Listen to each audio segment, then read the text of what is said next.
of you.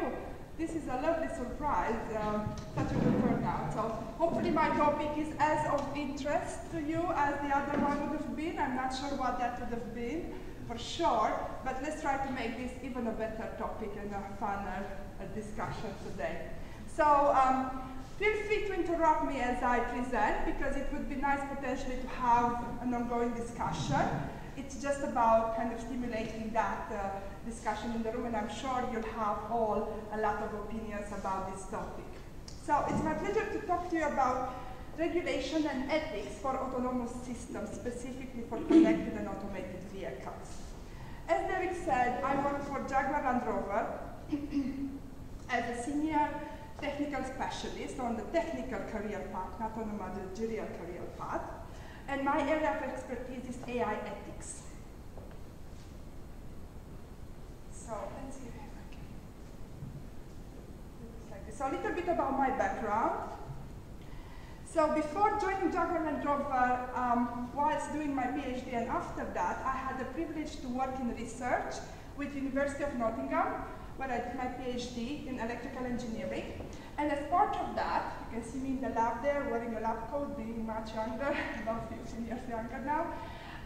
And as part of that, I worked with many companies in many industries, such as mining.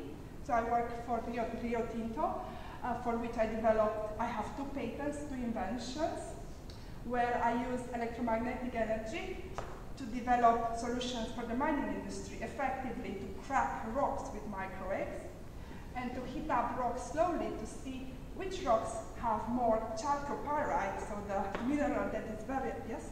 I have to turn the microphone on. Oh, because? I forgot to turn it on. It's on, I think. It's on. Is it okay? Or? Okay.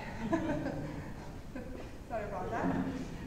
Yeah, so effectively using microwave and radio frequency energy to deliver solutions to the mining industry. And in the same time, I use the same type of approaches, so selective heating for chemical industry, oils and drill cuttings, and other things as well. So that was fascinating to do that and to work across so many industries with one technology and with effectively electromagnetic energy. But because I was so deep in my field, I decided to step back up and have a more horizontal expertise and go into industry and see what I could accomplish there. Therefore, I joined Jaguar and Rover in 2014. And in there, I was privileged to do all sorts of activities. So, as Derek mentioned, I work heavily with the European Commission. I'm an expert evaluator for research. And because of my profile with the Commission they invited me to be part of an expert group on ethics for connected and automated vehicles. And as part of that expert group, I was privileged enough to write the European Union's position paper on ethics for connected and automated vehicles, which I will share with Derek, and maybe you will distribute it out if it's of interest of you to read. It's freely available. I am also heavily involved in standardization activities. So I represent Jaguar and Rover on various standards. And as of August last year, I published a standard which is called Guidance on Ethical Considerations for Autonomous Vehicles, ISO 39003, which I will briefly discuss today with you as well. So those will be the 2 main documents that I will discuss from my talk today with you. I do other things. I have 3 little boys. They are 6, 4, and 1.5. So that's why today was a bit challenging being half-term, which I'm sure you all appreciate and remember. I am a governor at my son's school. I am heavily involved with the IT. I used to be more involved, but now with the children I had to definitely step back. But it's my pleasure to be here with you as the past chair of the local network. I'm a STEM ambassador, I receive awards, and I do all sorts of public speaking engagements with universities and various conferences. So that's me in a nutshell. Okay, so let's dive straight into the topic. What is ethics? Well, you all know what ethics is, and I'm pretty sure you all have your own interpretations and definitions. but effectively they are the moral principles that govern the way we behave. They are our foundation for how we make decisions. They are our foundation for for any chain of reasoning we undertake. And we all have different set of moral values and moral principles that we uphold. So you might ask the question, why don't we just follow the existing code of conduct or moral principles when it comes to new technology? It's because effectively new technology has or brings different paradigms, different challenges. And with technology, when we develop new technology, that development won't be ethics neutral, so to speak. The technology itself will be shaped by the designers with their own ethical values. So therefore, we need to take ethics into consideration from the outset of any system design. And I always argue the point that when it comes to artificial intelligence and ethics of artificial intelligence, actually having the car as an embodiment of that, so having a cyber-physical system compared to just an application on your phone or a computer that has artificial intelligence is so much more important from the point of view of safety. Because at the end of the day, you take your phone, you can switch it off, or you can close your computer off, but you put your loved ones on the car, or you might be a road user yourself, your children might be road users. So the safety implications of cyber-physical systems are much greater. Therefore, ethical considerations from the system outset are crucial. Okay. So let's look a little bit at some ethical principles. And I have two different sets of ethical principles here. On the right-hand side, you have the guiding EU ethical principles, which I'll read out: non-maleficence, so do no harm; beneficence, dignity; personal autonomy, in counterpart with responsibility; justice, solidarity, and inclusive deliberation. These are the fundamental principles that are embedded in most of the documents, that came out wrong, in all of the documents from the European Commission. Other set of principles that you might have been familiar with or came across are the principles from biomedical ethics. Those are autonomy, beneficence, non-maleficence, justice. You can see that they're very similar to the ones from the other side. Different people construct different principle sets. When it comes to artificial intelligence, effectively it's concluded that you can create any set of ethical principles from a combination of the principles above, as long as you add transparency or ability to explain itself, explainability on top of that, which is crucial when it comes to AI systems. So the conclusion here is, regardless what ethical principles you choose to stand for as a company, or as a country, or as an institution, you can create pretty much an ethical framework from the above principle, as long as you have explainability on top of that for AI. Now, we are all engineers, we are all here, we all have a duty and to our craft, an ethical responsibility towards our craft, and the Engineering Council actually has a professional ethical responsibility code, and those ethical principles are honesty and integrity, respect for life, law, the environment and public good, accuracy and rigor, leadership and communication. Now, when it comes to engineers that currently practice engineering in the workplace, specifically in Jaguar and Rover, I want them all to be ethical and empowered. And what I find through my discussions with engineers, with young engineers particularly, is that they feel unempowered. They don't know what to do. They don't have the skill set to tackle these complex mental, ethical dilemmas or issues that we encounter. So that's why I feel it's very important to give training, specifically to young engineers in their degrees on these topics. And we see that the various degrees do more and more ethical training in terms of engineering in their engineering degrees, which I feel it's a gap. I'm not sure if you had any training when you studied your degrees on ethics. Did you? Do you remember? No. is something that hopefully we are able to change more and more by promoting ethical literacy. Okay, so let's take a step back and look into the past, because I think the past is always such a good reflection of what would happen. Who can tell me maybe what this picture represents? Yeah, great. 2 miles an hour. Exactly, thank you. It's great that you know. So effectively, in summary, this is it was a law introduced in Britain in 1855 or something about that, which was the first road traffic law. And effectively it said that in order to have a motorized vehicle on the roads, you had to have a person walking in front of the 10 yards in front of the vehicle waving a red flag.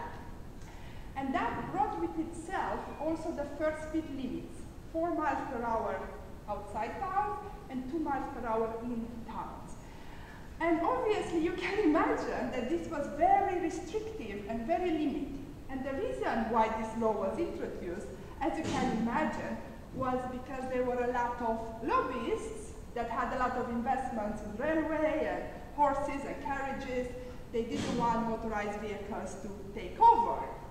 So they scared-mongered the society into thinking they were very dangerous, and you had to have all these measures in place. You would be surprised to hear that this law actually lasted for about 150 years, so such a long time. And England wasn't the only place in the world where laws like this took place. In America and various states, you had various laws similar to that. One of them said, if you have a motorized vehicle on the road and you encounter a horse, effectively, you need to dismantle the vehicle and hide it into the bushes so that So you can imagine how that went. Now, the law eventually was abolished, and I think the speed limit was increased to 10 miles per hour or something thereabouts.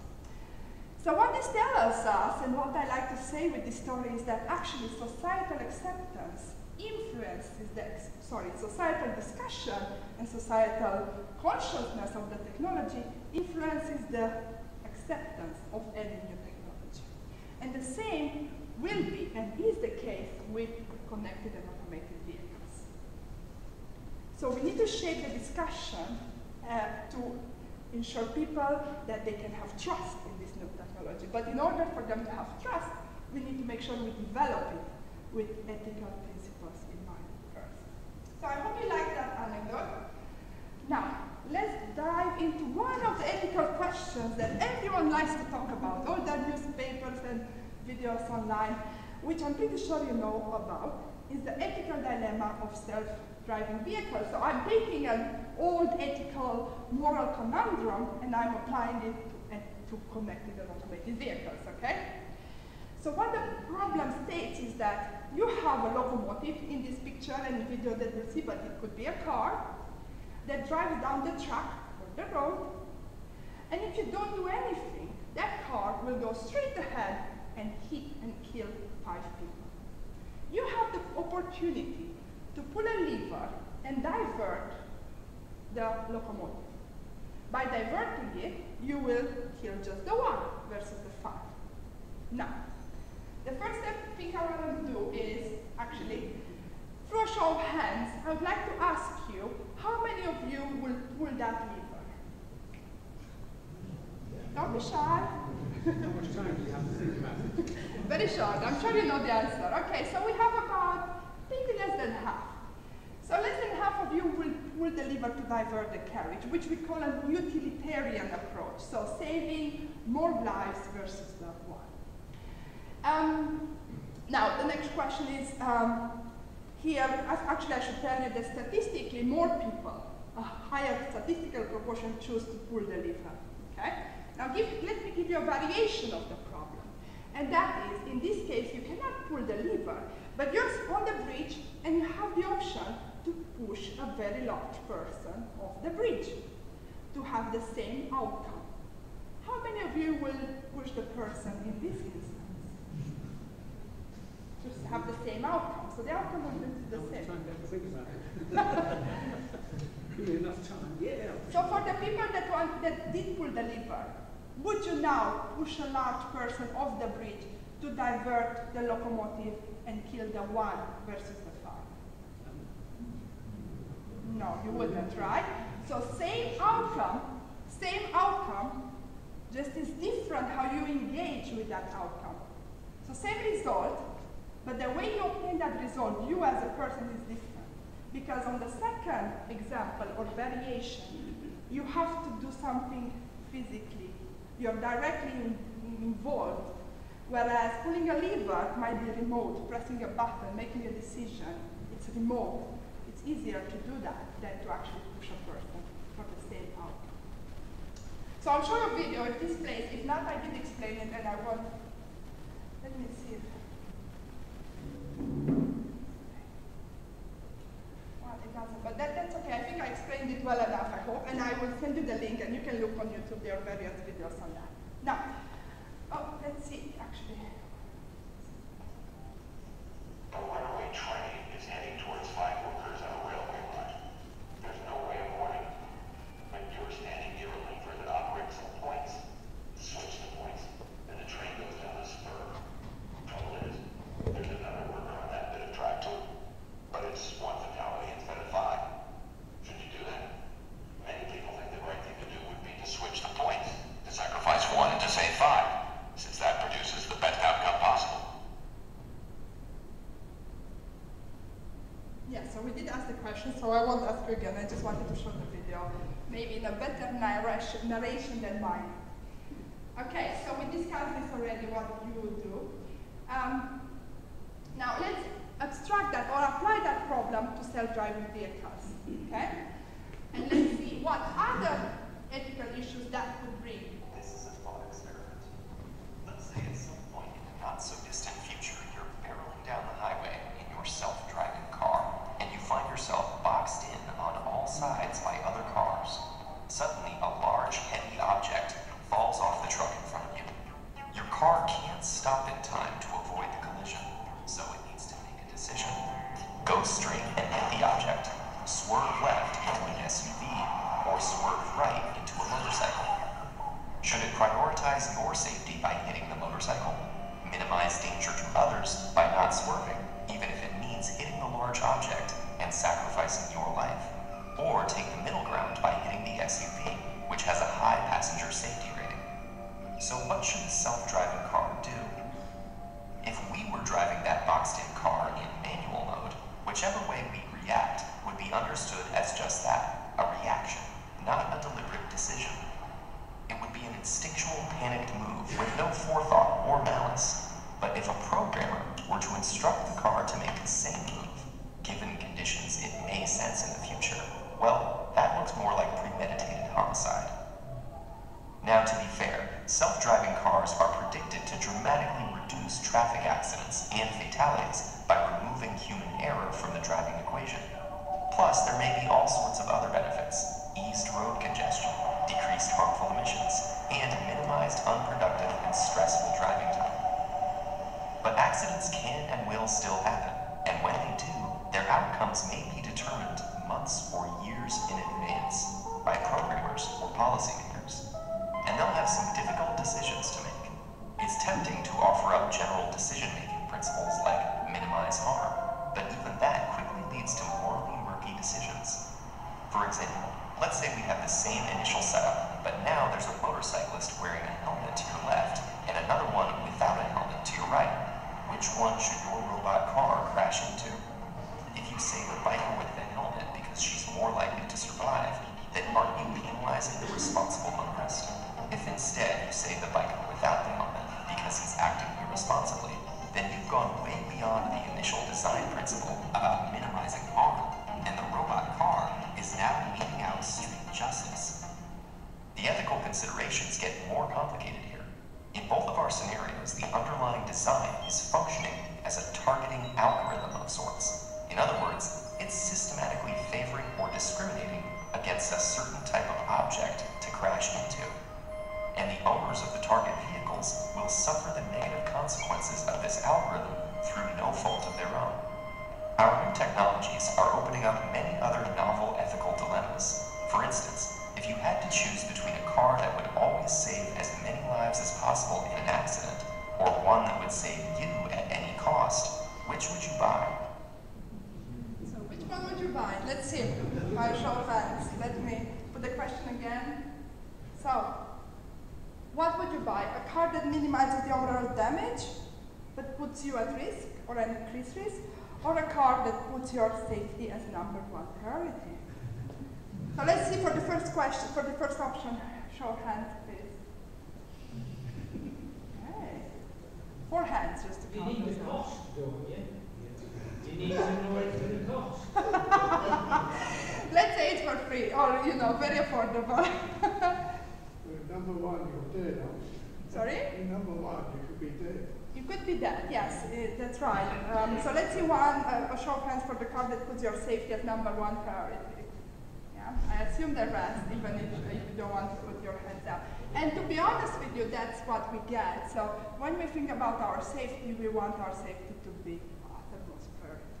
So maybe something around you're at risk, but you won't be dead, but let's say you're at an increased level of risk potentially, depending again on the cost and the vehicle and the safety rating of that vehicle, and we can discuss a little bit more about that later. So I hope you enjoyed that, and you understand that actually the dilemmas we are facing when designing these vehicles, while the technology is still in its initial stages, are very complex and very challenging, and we will have to make those decisions. Yes, please. I think the second answer is what people already do when they buy an SUV. That's very good for business, I would say, for us. But that's true, absolutely. That's why people buy oversized vehicles, SUVs, even if they don't need them, in urban settings maybe, to protect their young children and their spouse and so on. So absolutely, that is a consideration. And we are very privileged that we have very safe vehicles, so that's always good for us. Let's have another look at another implication now with government in mind and who should regulate. Participants of a group of autonomous vehicles that sacrifice the driver to save many others. Basically, a utilitarian approach that aims to preserve the most amount of life. But respondents would prefer not to buy these kinds of cars. And they don't want regulations that require self-sacrificing algorithms. In fact, such regulations would make them less willing to buy a self-driving car. The rise of autonomous vehicles creates a social dilemma. Roads would be much safer if there were more autonomous cars, but programming that would actually make driving safer might prevent people from buying these vehicles. Okay, so that's a simple kind of video to explain some of the challenges we have and why, again, so effectively people will like to have these vehicles that have a utilitarian approach when they're pedestrians or see themselves as pedestrians, but when they see themselves as the occupier of that vehicle, they would choose a car that protects them as an uttermost priority. And secondly, that comes from that, derives from that, they would choose not to buy a car that is regulated by governments. They would choose or prefer to buy unregulated, which, similar to the example we had at the beginning, might hinder some of the benefits that this technology has in reducing road harm and all sorts of other things. Okay. So what about you? What would you buy? Regulated or unregulated? Would you trust the government to decide the code that goes in that vehicle and how it works out decision making? So let's see a show of hands for who would buy regulated. Okay, so actually quite few respondents that buy regulated. Good.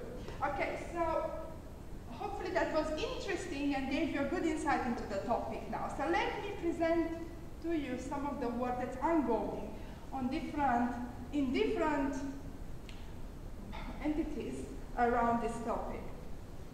So we have the German government ethics report that was published in 2017, which was one of the first of its kind in the world, actually the first that I know of, that tackled this topic. Obviously, Germany is very heavy on the automotive industry, as you know, so they felt the need to present their views on that topic. The European Union followed suit then and felt the need to have a European view of what those guidelines should be. And this is the report in which I was part of, the expert group that I was part of, writing that, which I will send to you through Derek after this talk today. So that's a report that I will present some of those recommendations on later on. But those recommendations are on road safety, privacy, fairness, explainability, and responsibility. You have other acts, such as artificial intelligence, EGE statements from UN. You have standards, such as the IEEE 7000, especially 7000 series, on how you can address ethical considerations during system design. You have recommendations from UNESCO, as I said, from ITU, and many other organizations. So some of you might know. So ITU is International Telecommunication Union. I've also referenced a standard that I published in 2023, which is an ISO International Standardization Organization standard. And you now start to have law that is coming into place, or proposals for legislative acts. So in the UK, we had the Law Commission report, which was a study for 3 years that I contributed to as well, which informed the newly proposed AV bill that was referenced in the King's speech in November, that will look to create so-called driving entities, so like a third-party entity that will need to have its special driving license to be able to be used on roads, and that will be issued to OEMs, such as ourselves, or a mix of OEMs and the companies that will put the intelligence stack or the intelligent technology on the vehicles, or by fleet operators, so various mix of options there. But effectively, that's what the UK is proposing in that sense. In the European Union, you have the EU AI Act, so the Artificial Intelligence Act, which you might hear about.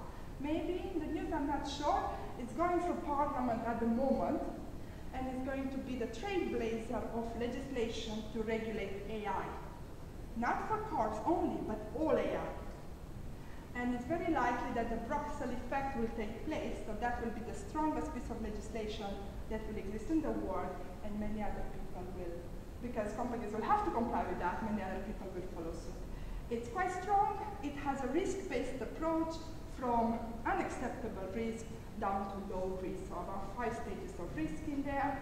And cars, automated driving cars, are perceived to be in the high-risk categories. Okay? So obviously they will be impacted by that act, but in the same time the act itself differs to the standardization landscape, to specifically sense and elect, if you're familiar with that, and that family of standards, because obviously they are trying to say, if you comply with this set of standards and certifications and type approvals that we have coming out, you can build those standards. Okay, so let's look at that report and see what it says and what was the purpose behind that. So the European Commission wanted to create this report with the view of actually highlighting the point that new technologies don't just happen, but actually they need to be imagined by people and designed with purpose in mind, and especially with the EU values need to be built in the core of those technologies. In order to ensure ethical use, positive impact, acceptance, and trust. This is in order to actually achieve the benefits of self-driving technology, which could make transport in general safer, cleaner, and more accessible to all. So the expert group was independent, was split into 3 areas of expertise: road safety, data, artificial intelligence, and algorithms and responsibility. And you have people from a wide range of backgrounds, engineers such as myself, not too many, unfortunately, ethicists, philosophers, lawyers, so quite a few different backgrounds. Okay, so let's look at the recommendations. And I will focus more on the safety ones, and I'll give you some examples as well for you to take away. So the safety recommendations are 6, and I'll go through them in a little bit more detail. But before I do that, I just want to flag your attention to some of the transparency data and algorithm ethics ones. So we talked at the beginning about literacy, and we talked about transparency. So some of those things around promote data, algorithm, AI, literacy, and public participation, I think we discussed, and you appreciate why they are important, such as also auditing algorithms to ensure transparency. Number 14, reduce opacity in algorithmic decisions. So all these things are about transparency and that ability to explain itself, for AI to be explainable. Responsibility deals more with the culture of responsibility that we want to have associated, so more with the legal side. Again, we have accountability there of the vehicle and ability to explain its behavior, but also around promoting a fair system of attribution of moral and legal culpability for the behavior of those vehicles. Okay, so I'll let you read those maybe for another minute. I'm not a lawyer, so I struggle sometimes with some of these terms, but I do appreciate why they are important in terms of having that system of attribution. But I am very passionate about safety, and that's what I'm going to talk to you more about today moving on, okay? So let's have a look at that recommendation in more detail. So recommendation number 1 says, ensure that these vehicles reduce physical harm to people. So that's the high-level principle. Obviously, you might say that's obvious. I wouldn't want to have a more increased risk of harm. That would not make sense. But what we go on and say in those principles are multiple different things. Such as, there would be a minimal requirement for manufacturers and deployers to ensure that these vehicles decrease, or at least do not increase the amount of physical harm, which is aligned with the principle of non-maleficence. Metrics and benchmarks for improved road safety and net positive effect of these vehicles need to be captured. It gets interesting when we look at different categories of road users, such as pedestrians, cyclists, more vulnerable road users in general, and the recommendation there is that they shouldn't be at an increased risk of harm from cars using the same benchmark. It goes about monitoring the performance of this vehicle, sharing data about near collisions for independent crash investigation agencies and researchers. Because what we find is that these vehicles obviously have only driven so many miles, but they are only reporting crashes, so actual incidents. But there is a lot of missed opportunity and missed data for near misses, for near incidents or accidents that didn't happen in the first place. So European Union is looking, can we actually collect or enforce the collection of those data points to make sure we have a more robust understanding of the safety behavior of these vehicles. No other possible benefits, such as getting to work in time, which would be applied to me or to children to school, will override the first principle. Ensure there is no harm to human beings. Okay. So, a bit more on the discussions there around that. Obviously, as I said before, injury and fatality rates per million kilometers, which is the way we describe currently the metrics for road safety. However, for these vehicles, these are very rare. We don't have so many vehicles on the road. We don't have details about the exact circumstances of a collision, and we don't know for sure if automated driving was activated before of the crash. So there are many things that we don't know, and I'll share some of you with you in some draftful examples later on. So that's why it's important to collect data and collect the right data as well and enforce that. Now, let's look at recommendation 2. This says, high level, prevent unsafe use by inherently safe design. So what this means is that doesn't matter how well you will develop a vehicle or a car like that, there will be some usage in an unsafe manner, either intentional or unintentional, either malicious or by mistake. How do you make sure to develop this system in an intuitive, user-centric way to prevent this unsafe misuse? And I'll give you an example here, which is the first example today, and it's one of the first fatality qualities for a driver of a Tesla vehicle. I'm sorry that most of my examples of the Teslas is because they are well known of mis-selling their systems as a higher level of autonomy than they are, and they have just been convicted for that. Okay, so in this example, you can see, I don't have a pointer, but I hope you can follow me. I hope I do a good job. This Tesla vehicle was driving down the road, and this lorry turned in front of the Tesla, right?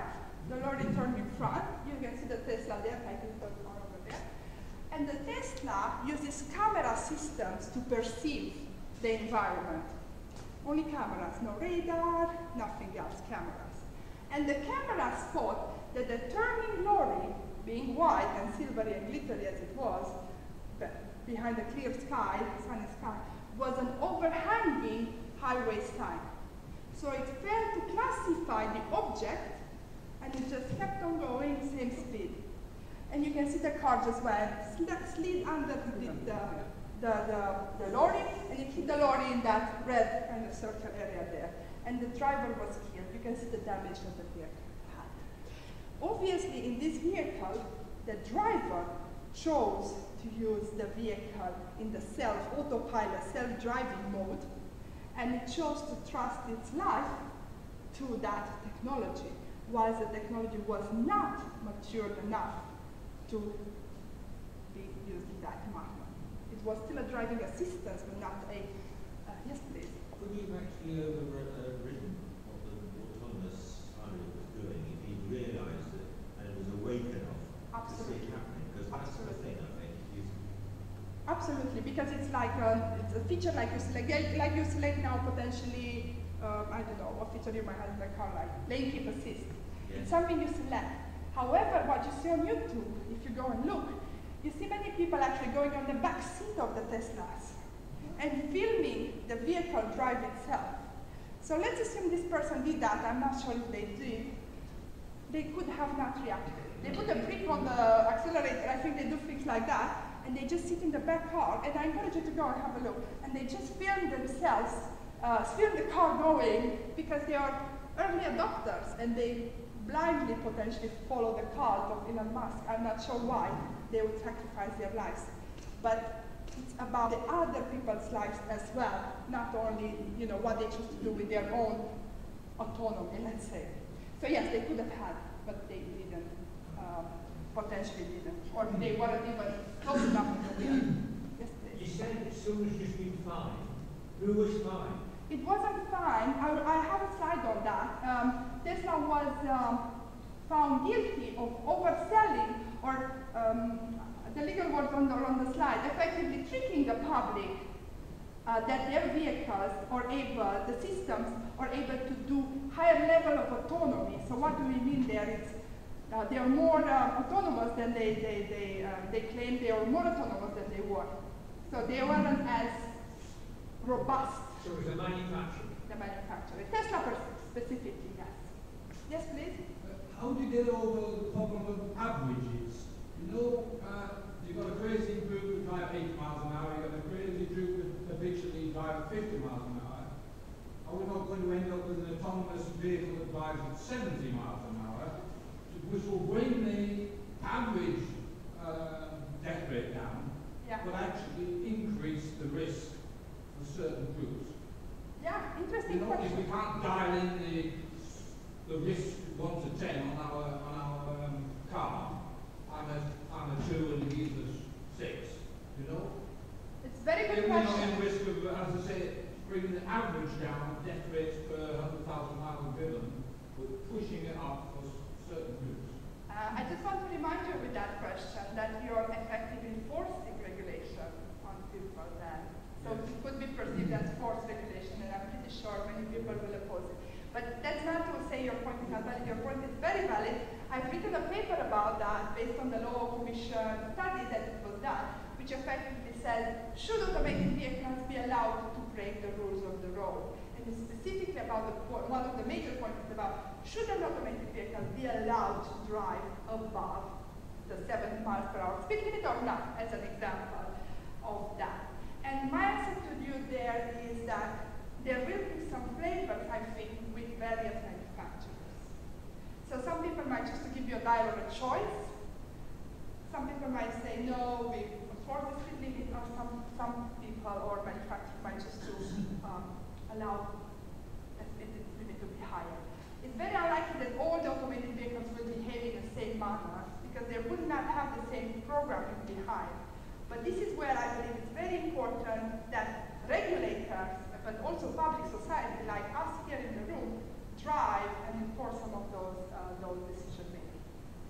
And it could be that each country make their own rules, and it could be that in China it's 50 miles per hour or 70 miles per hour, and if you break it, you lose your social score or whatever could be. So it will be a lot varied about I would say, different geographical regions, different countries, different legislative approach.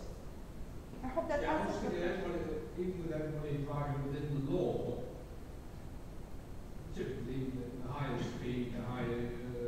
there is absolutely. But then is a question, and I have a recommendation, if you have to increase your speed to allow an emergency vehicle to pass, is that an allowed exception? Would you do that? Would you increase your speed to then overtake and allow an emergency vehicle to pass? You would. And it's very likely that the judge will not fine you, because that would be deemed as a reasonable approach, a reasonable response, because the law in itself is not the uttermost priority, is what the law upholds, which is safety of all. So this is the type of things that we as manufacturers, engineers, will have to decide. Do we put that limit as a hard rule, do not break the 70 miles per hour, or do we actually allow some flexibility on various inputs from the infrastructure, from other road users, from other vehicles to overcome that limit? So these are all questions that have not been answered, and they are still out there in discussions. So that was one example. I have another short video for you to see here. Again, a Tesla driving in Taiwan on a motorway. You can see that. Straight in, not being able to recognize the turn flooring. You can see from the back now in the next. The autopilot mode, it was in autopilot, it said, allegedly, so we don't know for sure. But it then said that then it braked only in the last, I think, just kind of now. I don't know if it brakes now. Now, yes? In the last second before impact. Okay? So you can see they are very, very dangerous things to have, especially for misuse. Now, there are all sorts of legal cases that they have. I'll show another one. Fatal autopilot crash in China. Just straight in. I mean, I have to warn you, some of these images might be disturbing to some of you, because they are disturbing. Effectively, you're looking at human life being lost because of missold capabilities. Now, this is the article I was saying to you just before. This was in The Guardian in November, I believe. And it says, judge finds reasonable evidence Tesla knew self-driving tech was defective. And inside the article is gone saying that it knew that it was marketing, engaging marketing strategy that painted the products as autonomous. Even the name autonomous pilot, or whatever it's called exactly, it's misleading in itself, because the capabilities are not at that high level of autonomy. Okay? Okay. So now, because time is flying, and I hope you're enjoying it. I'm enjoying myself. But I'm just mindful I have to go and get my son from a holiday club in good time. So I still have about 20 minutes, I think, 15 to 20 minutes. 15 minutes, okay, super. So I want to show you some more videos like this, because I think they show the impact. So what I'll show you now, I think is one of the most horrible cases, where this was the first. Sorry, I should go back to the recommendation. The recommendation says, on my report, it says, define clear standards for open road testing, e.g., don't test a vehicle on the road by killing random people just because you think you can, because you can build a car, right? Before you should be allowed to test a vehicle on the road, you need to do proper simulation, proper hardware, software in the loop, hardware in the loop, component in the loop testing. Many things you can do. If you have to test on open road, you can have geofencing to protect and inform the people around you. There are many things. You can have a safety driver in the car. Now, this example I'll share with you now is the first pedestrian fatality. It happened in 2018. This is a vehicle, it's a Volvo vehicle, so a Volvo car, on which Uber, which you know, I'm sure, put a stack on. So when I say stack, I mean the LiDAR systems, the sensors, the software that was driving the vehicle. And it was testing its self-driving vehicle. The car itself was a Volvo, but the intelligence that was driving the car was Uber developed. Okay? It had the safety driver in the vehicle to obtain authorization from, I don't know, wherever, Texas or where it was exactly what they were testing, or somewhere around that part of the world. And what happened is, you'll see now, the lady called Elaine Hellsberg, she was walking her bicycle across the highway, or the motor highway, I think it's called, and she was hit by this Uber vehicle. That's what you'll see now. If you think you'll be disturbed by that, please don't look. So this is the exterior view. You'll see Elaine now. Okay, and now you'll see the interior view. You'll see the safety driver. They are distracted, obviously hundreds of hours of driving. They're looking at a video on Netflix probably, and they see Elaine in the last minute. You'll see that, and they brake, but it was too late. Okay. Sorry for that. Now, what I want to emphasize here is that, obviously, once there was a safety driver in place, they were distracted. The court did found them guilty of manslaughter, I believe, or I'm not sure the exact term, because they were the ones in charge to protect the vulnerable people. They didn't know about this technology being tested on open roads, right? However, I want to make a little anecdote here, a story. The fact that being a Volvo vehicle, it had emergency braking in the vehicle, like many cars have these days, which will activate if it perceives an obstacle. The Uber vehicle, the stack on the vehicle, the software, did perceive there was an obstacle, but it was not able to classify what it was. It couldn't say it's a bicycle, or a person on a bike, or a pedestrian, or what it was. It wasn't able, the AI behind it wasn't able to classify what it was, and it did not decide to do anything. So the software record shows us that it perceived it, but it did not take an action because it wasn't able to classify. Okay? And some people might say, oh, for a cat you don't stop, for a dog you stop, so you know, you have all sorts of this object that you then, even if you perceive, you decide to stop or not to stop, many other things. Secondly, that system on the Volvo was deactivated to allow the Uber to take over, right? If that system on the Volvo would have been active, would have slammed the brakes about 3 seconds before. Maybe it would have saved it. Maybe it would have been enough to save the lane or not, we don't know.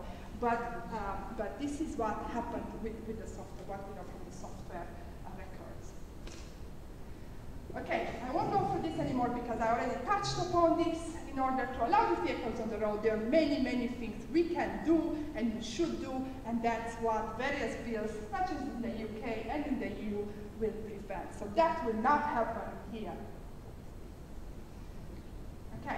Recommendation 4 to our colleague in the back that said, should we allow these vehicles to break the road? How should we go about this effectively? What we are recommending is that potentially we can look at revisiting the traffic rules to promote this safety, and also investigate exceptions to comply with the existing traffic rules, and create potentially a new traffic rule that allows for this vehicle to operate most effectively. A small video here I have.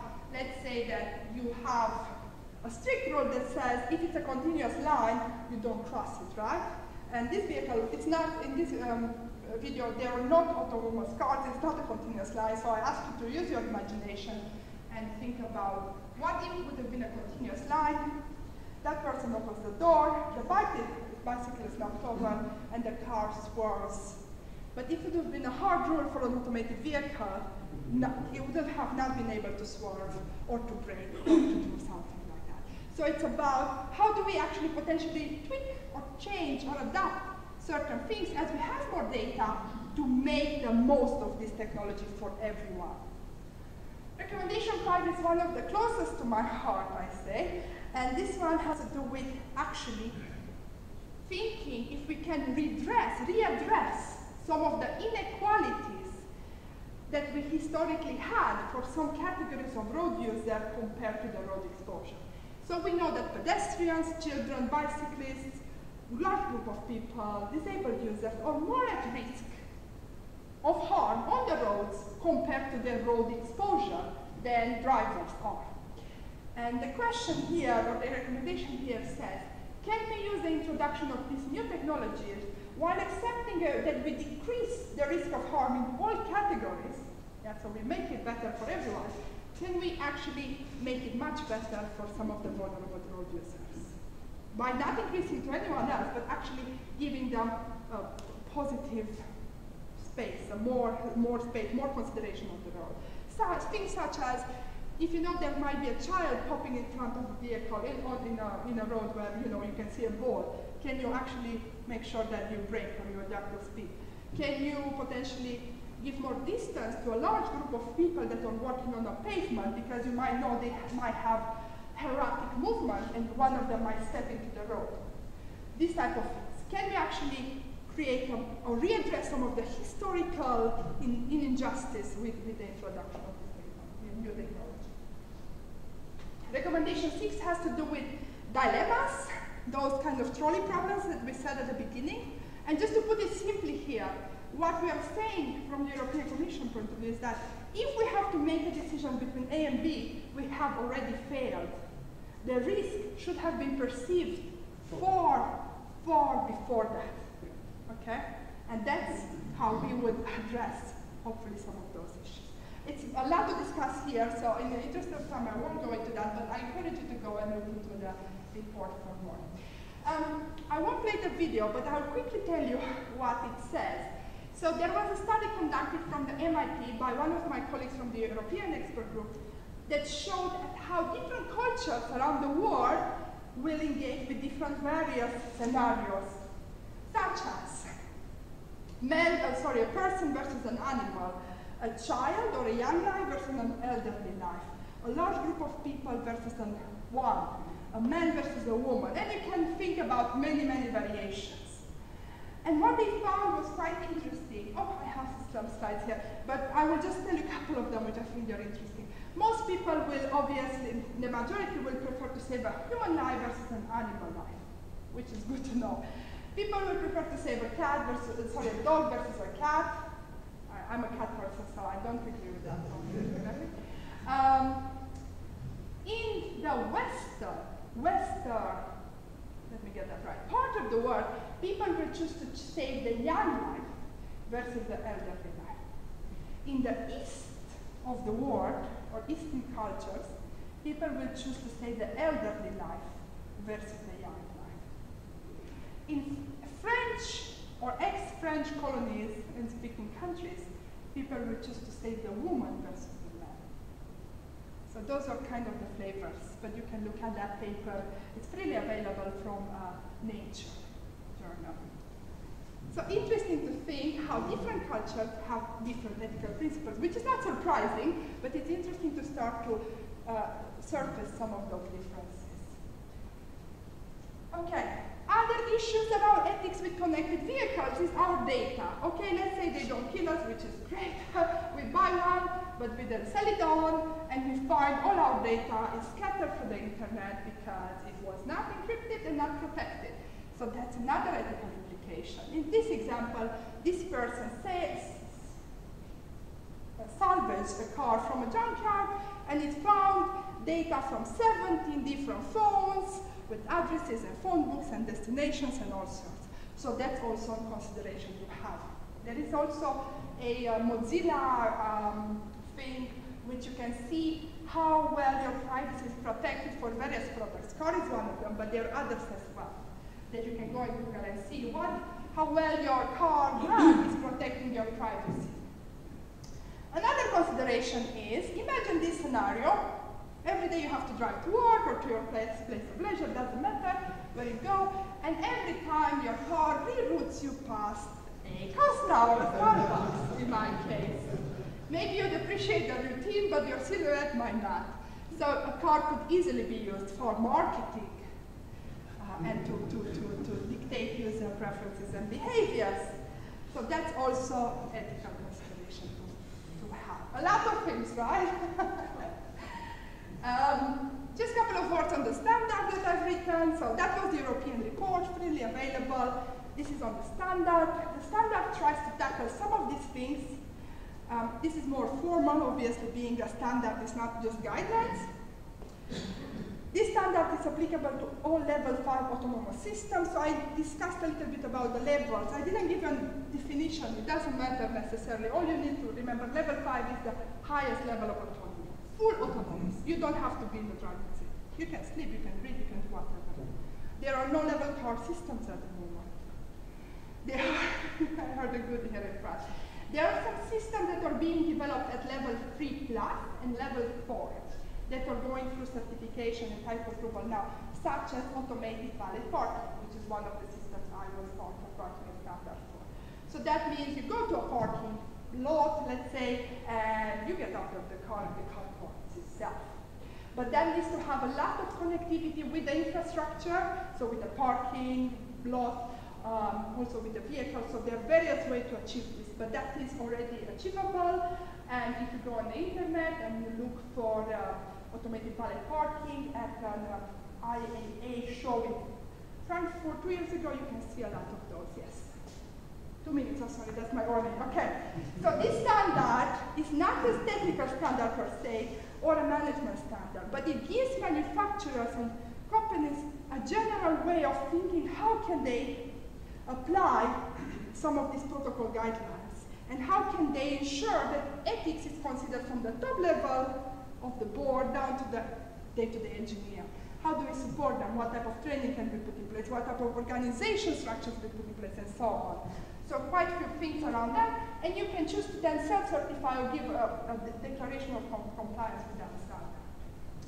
I won't go through this, but effectively it talks about different organizational levels and all sorts of measures you could choose to do in case you want to certify against a standard.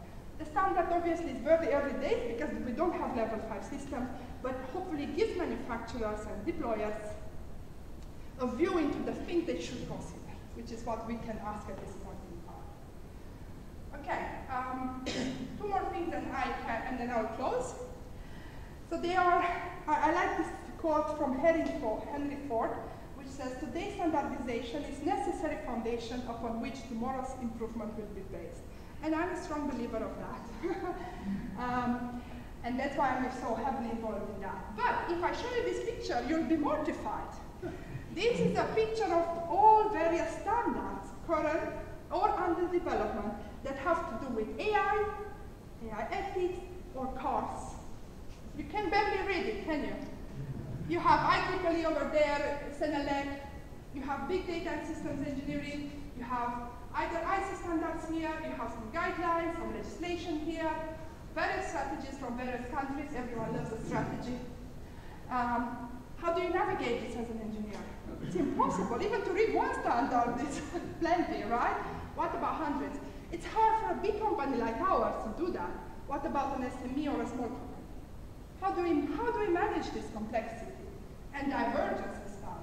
Contradictions as well. Yeah, exactly. It's not homologue. So you have the UNECE, you have European Union, and now you have the UK. So you have 3 masters.